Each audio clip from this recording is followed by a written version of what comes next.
네, 성경 말씀 여호수아서 6장 3절에서 10절까지 그리고 16절에서 20절까지요. 제가 한 절, 여러분들이 한 절. 여호수아서 6장 3절. 너희 모든 군사는 그 성을 둘러 성 주위를 매일 한 번씩 돌되 엿새 동안을 그리하라.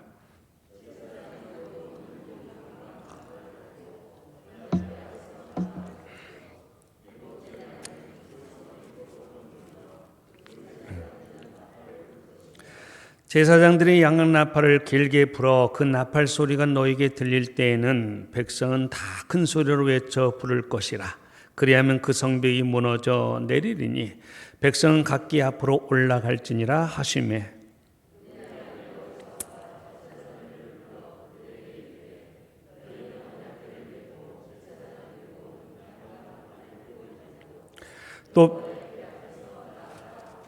또 백성이 이르되 나아가서 그 성을 돌되 무장한 자들이 여호와의 궤 앞에서 나아갈지니라 하니라.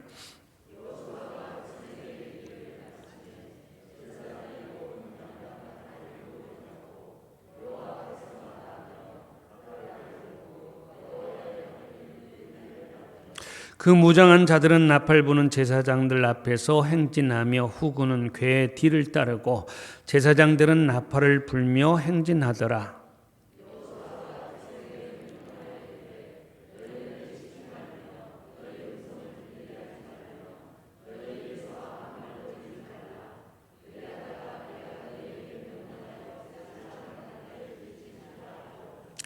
(16절로) 가볼까요? 16절. 일곱 번째 제사장들이 나팔을 불 때에 여호수아가 백성에게 이르되 외치라. 여호와께서 너에게 이 성을 주셨느니라.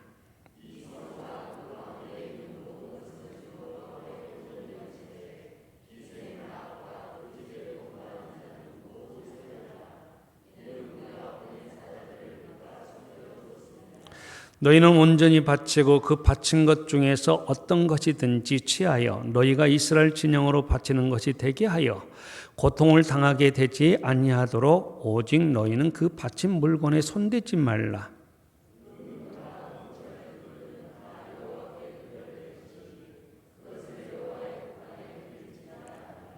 같이요.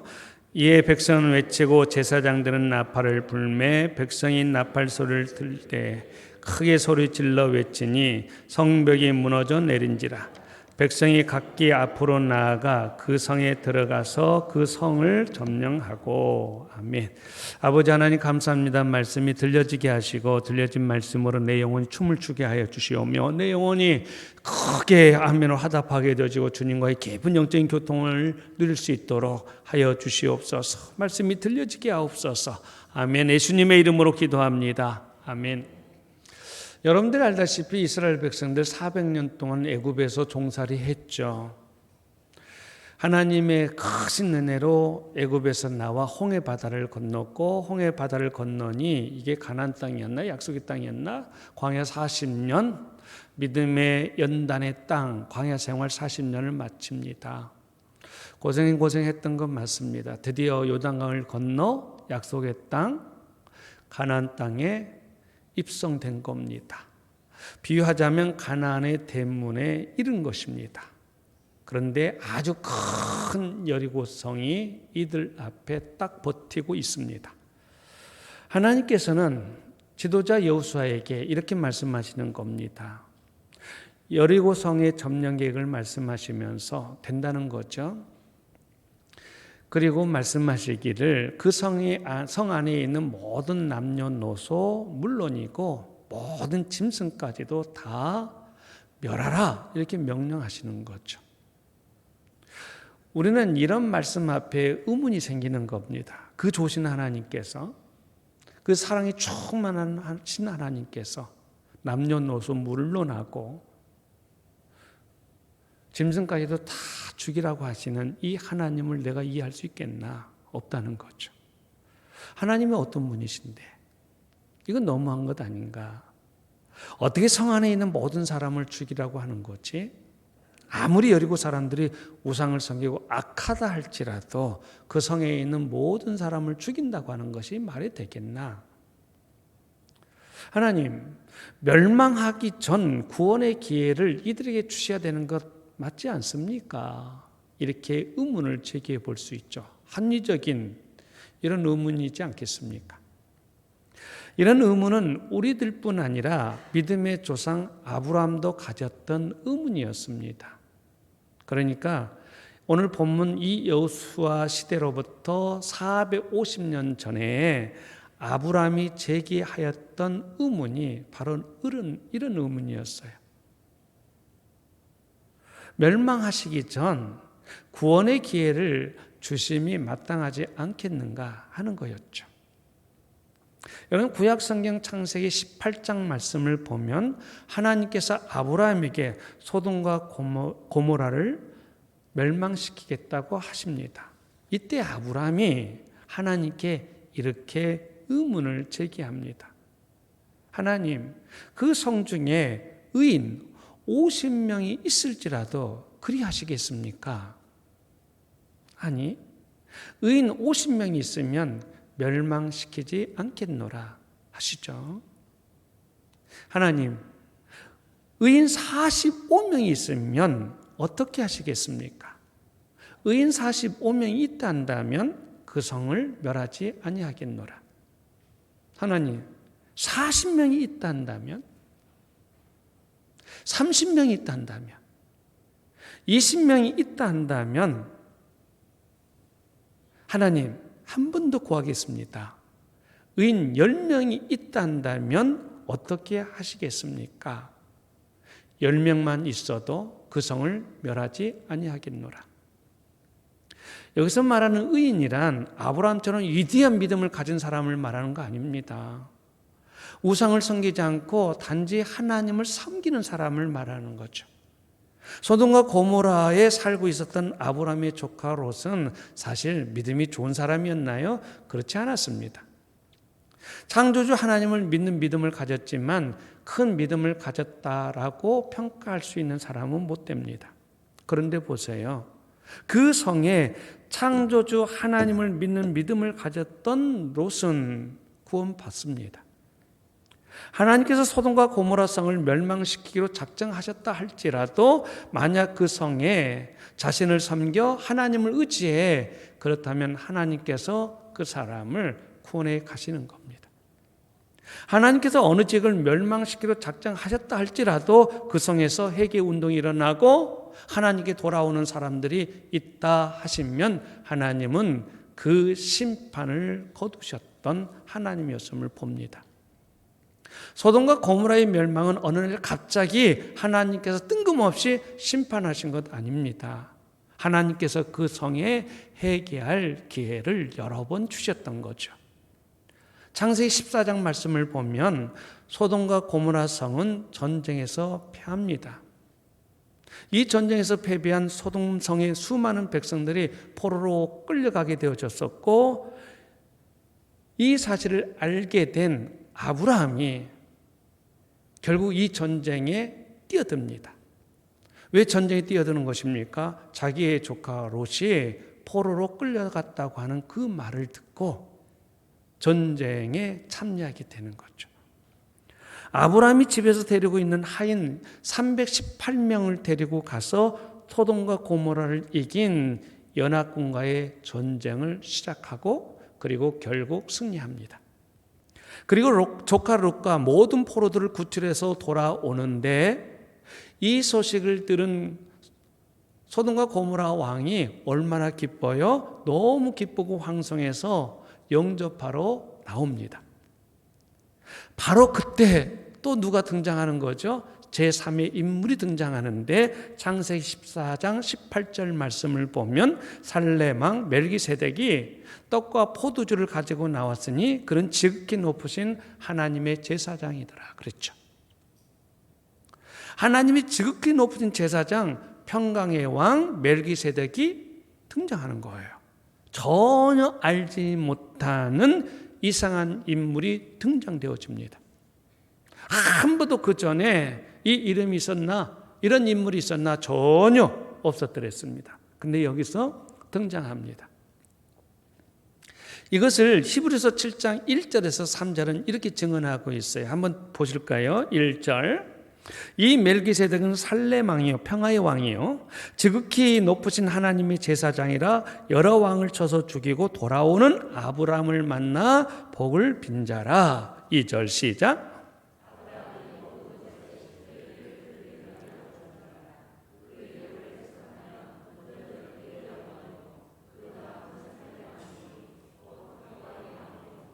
아브라함이 이분에게 10분의 1, 11조를 드렸다는 것이고, 이분의 이름을 해석하니 뭐야? 의의 왕, 그리고 평강의 왕이라. 3절 말씀을 봐요. 시작.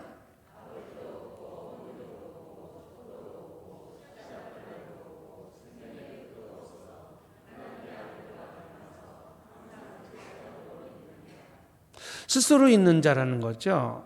여호와 하나님, 아버지도 없고 어머니도 없고 족보도 없고 시작한 날도 없고 생명도 끝도 없다. 생명의 끝도 없다. 하나님의 아들과 닮았다. 항상 영원히 제사장으로 있다. 그렇죠. 하나님의 아들과 닮은 인물이라고 하는 것은 하나님 당신의 현현을 말하는 거죠. 하나님 당신의 현현이라 할 수 있는 바로 이 멜기세덱과 아브라함의 만남을 누가 봐요? 소돔왕뿐 아니라 포로로 끌려갔던 수많은 사람들이 동시에 보게 된 거예요. 여러분 생각해 보세요. 고작 318명. 이들이 군사나 아니요 종으로 하인으로 살았던 아브라함의 식솔들이었죠. 이 318명 이 식솔들을 데리고 아브라함이 연합군인데 그 수많은 사람들 그 속으로 들어가 전쟁을 치르는 거예요. 이건 도저히 이긴다고 보장이 있겠습니까? 불가능한 일입니다. 그러나 하나님께서 함께 하셔서 아브라함 승리했던 것이고, 그래서 그것을 간증하며 모든 영광을 하나님께 돌리는 아브라함의 모습을 누가 보았습니까? 소돔 왕이 본 것이고 포로로 끌려가 돌아오는 모든 사람들이 다 보게 된 거예요. 그럼에도 그 성에는 하나님을 섬기는 이가 있었더라 하나도 없었더라 그러잖아요. 그뿐이겠습니까? 하나님께서 소돔과 고모를 멸망시키기 전에 마지막으로 두 천사를 보냈죠. 아브라함의 조카 롯이 알아보고 이 두 천사를 집으로 영접해 드렸습니다. 그런데 그날 밤에 소돔 남자들이 롯의 집으로 몰려와서 너희 집에 온 손님을 내놓으라. 왜 내놓으라는 거예요? 우리가 상관하겠노라. 상관이 뭔데?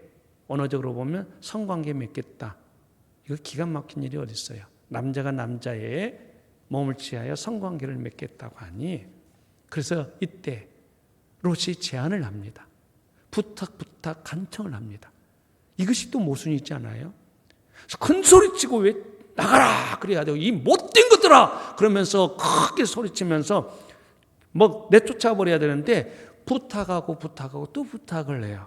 왜 그렇습니까? 그만큼 그때 그 소돔과 고모라 때 악으로 크게 성행했다고 하는 거죠. 그것이 악이 엄청난 권력을 행사하고 있었다고 하는 거겠죠. 그래서 뭐라고 합니까? 내게는 두 딸이 있다. 내 딸들을 너에게 줄 것이니 마음대로 하고 내 집에 찾아온 이 손님은 가만두어라 그러잖아요. 그런데 소돔 남자들은 여자의 실증이 났습니다. 여자들은 거들떠보지도 아니하고 남자 내놓으라는 것입니다. 그렇게 타락한 것이죠. 이때 천사들이 저들의 눈을 어둡게 합니다. 롯의 집 문 앞에 있는 소돔 사람들이 문구를 잡으려나 문구를 잡아낼 수 없습니다. 문이 어딘지도 모릅니다. 이제는 헤매게 되었습니다. 이거 기이한 일 있잖아요. 그런데도 보세요. 이 엄청난 기적을 보고도 아무도 회개하지 않습니다. 자신들의 잘못을 뉘우치질 않아요. 저들은 끝까지 롯의 집에 있는 남자를 끌어내어 성관계 맺겠다고 여전히 날이 새도록 헤맬 뿐입니다. 그리고 보십시오. 그 성에는 이런 비도덕적이고 비윤리적인 일을 해도 법적으로 아무런 제재가 없는 땅이었던 것이 슬픕니다. 연로한 사람들이 말리지도 않았습니다. 이렇게 타락한 곳이었기 때문에 하나님께서 멸망시키신 거죠. 얼마나 많은 기회를 주었습니까? 전쟁에 승리한 아브라함의 간증을 통해서, 그리고 지극히 높으신 하나님의 제사장 멜기세덱을 직접 보면서도, 그것을 통해서 소돔에 간 두 천사를 통해서, 그런데도 불구하고 여호와 하나님을 섬기는 믿음을 가지려고 하는 사람이 아무도 없었더라. 구원의 기회를 주었건만 그 기회를 다 버려버린 거죠. 그래서 아브라함도 더 이상 하나님께 그 성을 멸망시키지 말아달라고 더 이상 부탁할 수가 없었던 겁니다. 이제 오늘 본문 말씀으로 돌아가 볼까요? 하나님께서 여리고 성 안에 있는 모든 사람들을 진멸하시겠다고 명령하신 거, 맨 서두에도 말했지만 이건 너무한 거 아니에요? 그 좋으신 하나님이, 사랑이 풍성하신 하나님이 어찌하여 이렇게 다 남녀노소 물어나고 멸망시킨단 말인가? 저들에게 구원의 기회를 주셔야 되는 건 아니겠는가? 이렇게 아브라함처럼 의문을 제기해 볼 수가 있겠다 싶습니다. 만일 여리고 사람들이 여호와 하나님을 인정하고 이스라엘과 화해를 요청했더라면 과연 그 성이 멸망받았을까요? 전혀. 우리는 이 여리고 성에서 구원받은 기생 라합을 단순히 이스라엘 정탐꾼을 숨겨주었기 때문에 구원받은 것 아니겠는가? 그렇게 간단한 문제 아닙니다. 그렇게 쉬운 문제 아닙니다. 여러분, 기생 라합은 여호수아서 2장 10절 11절 말씀을 보면은 기생인 라합이 이스라엘 정탐꾼들에게 말하는 이 장면이에요. 근데 정탐꾼에게 말하는데 이 라합이 하나님을 어떻게 생각하고 있는지 한번 보세요. 10절입니다. 시작.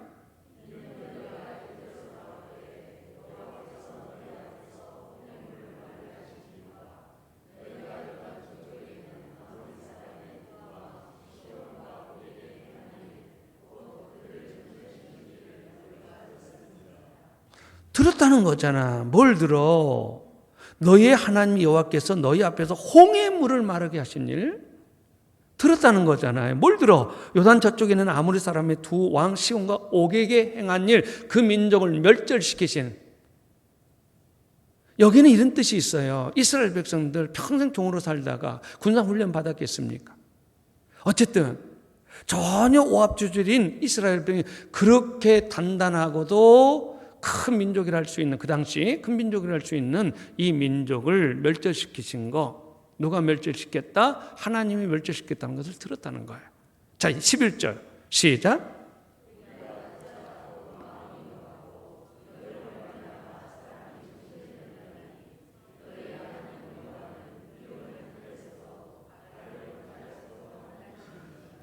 그래서 또 믿음의 고백을 하잖아요. 여호와는 이로는 하늘에서도 아래로는 땅에서도 하나님이시니라. 내가 당신들을 숨겨주는 이유는 당신들이 뛰어난 민족인 까닭이 아니라 당신들이 믿는 하나님이 이로는 하늘에서도 아래로는 땅에서도 하나님이신 까닭이다. 이렇게 고백하잖아요. 여러분, 당시 여리고성은 어떤 성이었습니까? 저번에 성지순례 여리고성을 가게 되어졌는데, 여리고 도시죠. 도시 한복판에 있습니다. 그런데 가게 되어졌는데 그때 가이드가 이런 말을 하는 거예요. 세계에서 가장 오래된 도시가 어딘 줄 아십니까? 그러더라. 모르지. 이 여리고입니다. 그래. 1만 년 전에 도시라고 하는, 바로 세계에서 최초의 도시가 여리고성이라고 하면서 말씀을 하시더라고요. 어쨌든 여호수아 아래 이스라엘이 가나안 정복전쟁 이때에는 그 누구도 침범할 수 없는 든든하고도 견고한 성이 여리고성이었습니다. 일리안 바클레이라는 유명한 신학자는 이렇게 증언하고 있어요. 여리고 성벽이 있는 한 이스라엘 백성들이 승리할 확률은 100만 분의 1이었다 그랬어요. 그래서 그 성 안에 있는 모든 사람들은 생각하기를 이스라엘 백성들이 많은 기적과 어떤 것들을 통해서 지금까지 진행해 왔을지라도 이 여리고성은 무너뜨릴 수 없다라고 하는 자부심이 있었던 거죠. 그 자부심이 결국 이 여리고성의 멸망의 근원이 되지 않았을까 싶습니다. 근데 기생나합은 든든한 요새, 견고한 요새 여리고 성보다도 전능하신 하나님의 손길을 보았던 거죠. 그래서 이스라엘 정탐꾼을 숨겨주었던 겁니다. 잡으라! 정탐꾼을 잡으라! 그랬을 때 숨겨주는 자 같이 죽이는 것 아니겠습니까? 그 위협을 알면서도 왜 정탐꾼을 숨겨줘? 그죠? 전능하신 하나님을 이는 믿었기 때문에 그렇죠. 만일 여리고 성 안에 있었던 사람들이 우리가 알기로 당신네의 하나님 여호와는 전능하신 하나님이십니다. 전능하신 하나님을 백그라운드로 둔 당신들과 싸우는 마음 우리에게는 전혀 없습니다. 우리 성을 지나가 가나안 땅으로 들어가십시오 했더라 한다면 여리고 성의 멸망은 없었을 것입니다. 그런데 이들은 이스라엘의 하나님의 능력을 듣고도 대항했고 정탐꾼들을 잡아 죽이려고 했습니다. 왜 대항했을 거예요? 이스라엘의 하나님 여호와가 뭐 그리 대단한 분이냐 하는 겁니다. 그랬기 때문에 여리고 군대는 이스라엘 백성을 대항한 것이 아니었고 결국 하나님을 대항한 것이었죠.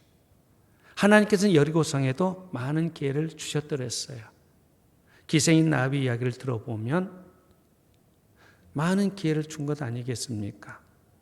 여리고성의 사람들은 이 이스라엘에 관한 소문을 일찍이 들어왔습니다. 라합이 들었던 것처럼.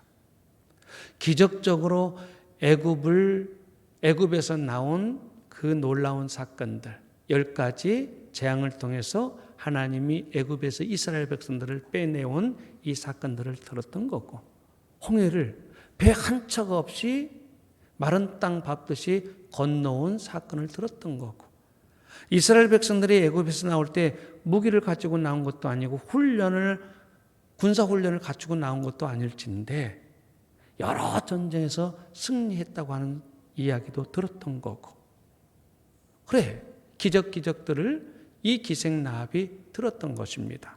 기생나합이 들었다면 그 성에 있는 모든 사람들이 들었다고 하는 것 아니겠습니까?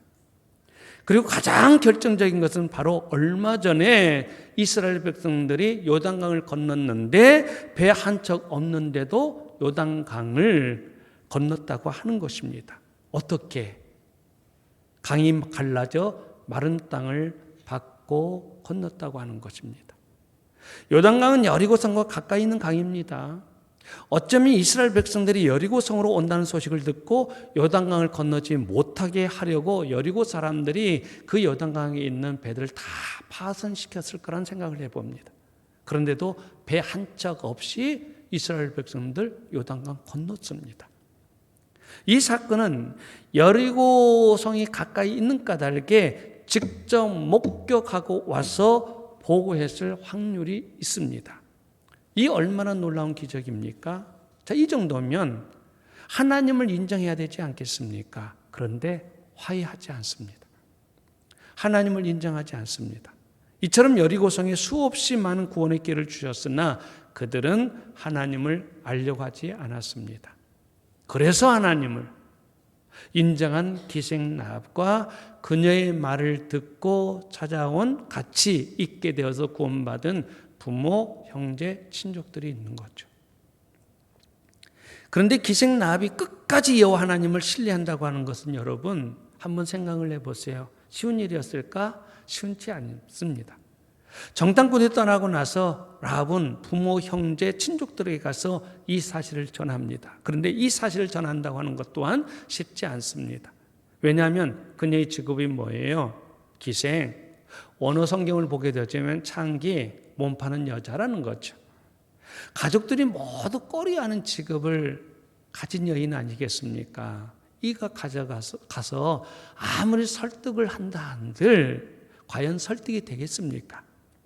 근데 부모, 형제, 친족들이 기생 라합의 집으로 다 모여들었습니다. 이들이 이렇게 모인 것은 라합의 간절한 설득도 있었겠지만 아니에요. 그보다 더 큰 것은 이스라엘 하나님을 이들 또한 인정하기로 결정하였기 때문에 그렇게 된 거예요. 믿음이 있었던 거죠. 하나님을 인정하고 하나님이 그리 해오셨다고 하는 것을 인정하기 때문에 그들은 이 라합의 집으로 모였던 것 아니겠습니까? 근데 성 밖에 있는 이스라엘 백성들을 볼 때 이거 괜히 왔나? 그런 해도 품었다 싶은데, 여러분 여호수아서 2장 15절 말씀을 보면 라합이 그들을 창에서 줄로 달아, 그러니까 정탐꾼들을 창에서 줄로 달아 내려옵니다. 그 집이 성벽 위에 있으므로 그가 성벽 위에 거했으므로, 라합이 성벽 위에 거했다고 하는 거예요. 그러니까 라합의 집은 성벽 위에 있었기 때문에 성 밖의 일들을 쉬이 볼 수가 있는 것입니다. 모든 식구들을 다 자기 집으로 모아놓고 이제 궁금할 것 아니겠습니까? 저 이스라엘 백성은 쳐들어와서 함락시킨다고 하는데 어떻게 하나 궁금하니 매 시각마다 성 위에서 저 성 밖에 이스라엘 백성들을 볼 것 아니겠어요?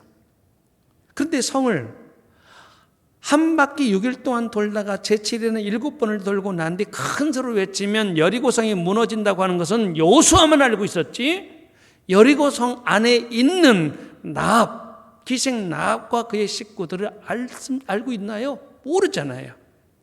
기생 라합과 그의 식구들은 이스라엘 백성들이 여리고성을 총 공격할 줄 알고 있는데 성을 공격하기는커녕 이스라엘 백성들이 아무 소리도 없고 성 한 바퀴만 딱 돌고 돌아가는 거예요.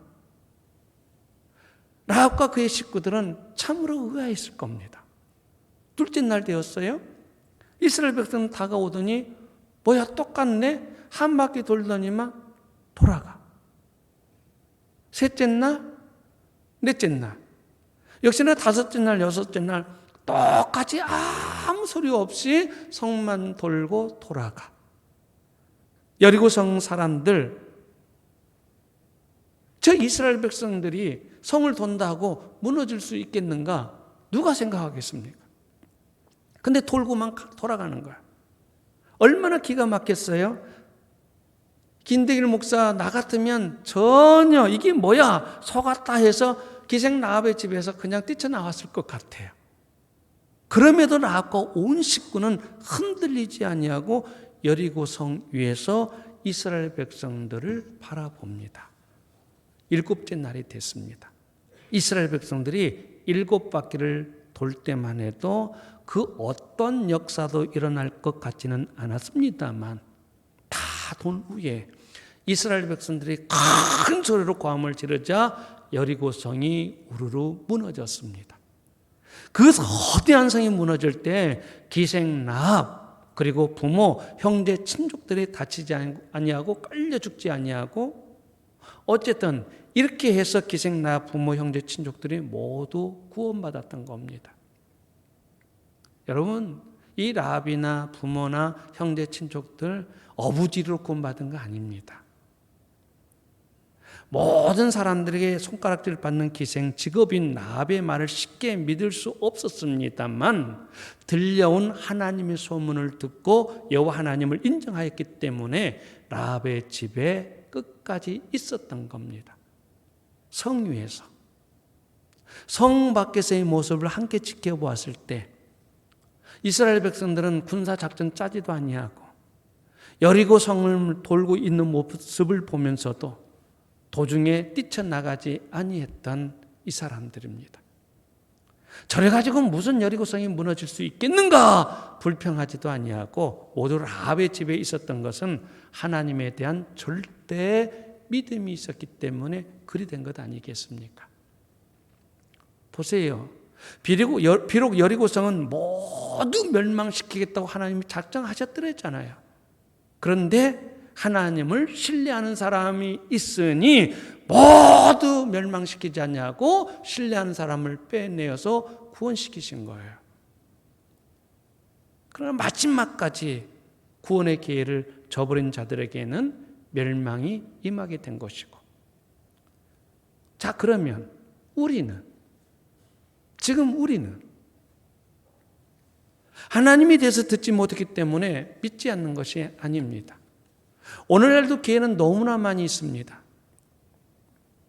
어제 식사하면서 아무개 분이 저에게 당신의 간증 이야기를 잠깐 해요. 그분은 보면은 계속 간증이면 너무 하나님이 고마운 거죠. 자기는 죽을 사람이었다는 거. 이것 해도 저것 해도 다 안 되고 심지어는 병으로 말미암아 이제 어떻게 해볼 수 없는, 그래서 죽음을 두는. 근데 하나님을 꼭 만나야 되겠으며 결국 하나님을 만나 회복이 되어져 가는 과정 속에서 너무 기쁘죠. 제가 여기서 물음표가 있어요. 무엇보다도 이 여인의 아픔에 대해서 가장 잘 알고 있었던 그의 남편, 그리고 그의 자녀들, 그를 알고 가까이 있었던 그 형제들. 그렇게 아픈 이가 변화되어져서 건강함을 되찾았는데 그것을 보았던 그 사람들은 뭐고? 여러분, 또한 하나님께서는 자연 만물을 통해서 당신 살아 역사하심을 계시해 주고 있습니다. 결국 만물은 우연히 만들어진 것이 아닙니다. 매일같이 우리에게 보여주고 있습니다. 당신의 살아 역사하심을. 또한 성경 말씀을 통해서도 계시해 주십니다. 성경에는 많은 예언이 있지 않습니까? 그런데 성경에 기록된 예언에 오류나 문제가 있다 한다면 성경을 파괴하고자 하는 사람들이 수도 없이 달라들었는데 그 모순점을 가지고 성경을 이미 파괴해 버렸을 것입니다. 또한 성경 말씀에는 또한 역사적으로도 오류나 잘못된 기록이 없습니다. 역사적으로 오류가 기록되어 있다면 역사적 증거를 대어 가지고 성경을 파괴해 왔을 것입니다. 그러나 역사도 정확했고 예언도 다 성취되어 가며 마지막 예언, 요한계시록 예언 8%만 남아져 있는데 이것은 장차 우리에게 성취될 예언들입니다. 무엇보다도 우리 인간의 양심을 통해서 하나님께서 죽을 때까지 내 안에 하나님의 존재에 대해서 계속 생각하고 만들고 있잖아요. 그럼에도 믿지 않는다면 그 사람은 구원의 기회를 버리는 것입니다. 하나님께서 그렇게 많은 기회를 주셨는데 믿지 않는다면 소돔과 고모라가 멸망한 것처럼, 여리고성이 무너진 것처럼 그렇게 멸망당할 것입니다. 오늘 여러분은 구원의 기회를 잡으셨습니까? 잣대 끝까지 하나님을 신뢰함으로 마음 단단히 먹으셨습니까? 여러분, 히브리서 11장 말씀을 믿음의 장이라 그랬죠. 근데 이 믿음의 장, 히브리서 11장의 기생나비 기라성 같은 믿음의 영웅들과 어깨를 나란히 하고 있음을 보게 되어지고, 뿐만 아니라 더 나아가서는 마태복음 1장 5절 말씀, 예수님의 족보에 대해서 나오게 되어지는데 5절 말씀을 보면 이렇게 나오죠. 살몬은 라합에게서 보아스를 낳고, 보아스는 룻에게서 오벳을 낳고, 오벳은 이새를 낳고, 이새는 다윗을 낳았다. 그렇게 나오죠. 이 족보가 다윗에게 이어지고 마침내 메시아 그리스도에게까지 이어져 나오죠. 근데 이 라합 기생이지 않습니까? 이방 여인이지 않습니까? 그런데 기생 라합 이름이 이렇게 예수님의 족보에 올려져 있습니다. 놀라운 일이잖아요. 택함을 받은 이스라엘 민족도 아니고 멸망받아야 할 여리고성의 기생이 메시아 족보에 기록되어져 나와요. 이 여리고성 사건이 우리에게 주는 교훈이 있습니다. 뭡니까?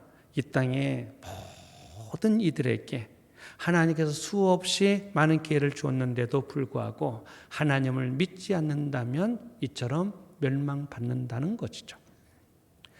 여리고성에는 부자도 있었고 똑똑한 사람도 있고 지혜자도 있고 정치가도 있었고 기술자도 있었을 것입니다.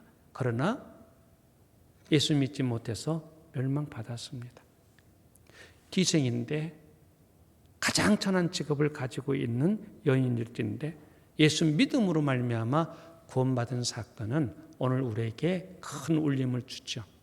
내 직업, 내 나이 아무것도 없는 거고 내가 지금 예수를 믿는다면 구원인 것을 말씀하시고자 하는 겁니다. 여러분 진심으로 진정으로 하나님을 섬기십니까? 그럼 위대한 정치가도 아니고 실력가도 아니고 알아주는 학자도 아니고 내가 기술자도 아니라 할지라도 여러분은 하나님의 복을 받은 자입니다. 여러분 절대로 멸망받지 않습니다. 하나님은 이런 여러분을 위해 놀라운 계획을 갖고 계십니다. 그 계획이 저는 어떤 건지는 모르지만 제게 주신 분명한 계획은 구원이고 영생이고 하나님과 영원히 함께 살아가는 그 복이 될 줄 믿습니다. 아버지 하나님 감사합니다. 하나님을 찬양하게 하옵소서. 하나님을 의믿고 의지해 나가 하나님께 영광 돌리고 하나님의 기쁨이 되어지는 주의 백성들이게 하여 주옵소서. 기생나합일진데 천한 사람일진데 그가 믿음 하나 보시고 그를 구원해 주신 이 놀라운 메시지를 내 메시지로 받게 하여 주옵소서. 예수님의 이름으로 기도합니다. 아멘.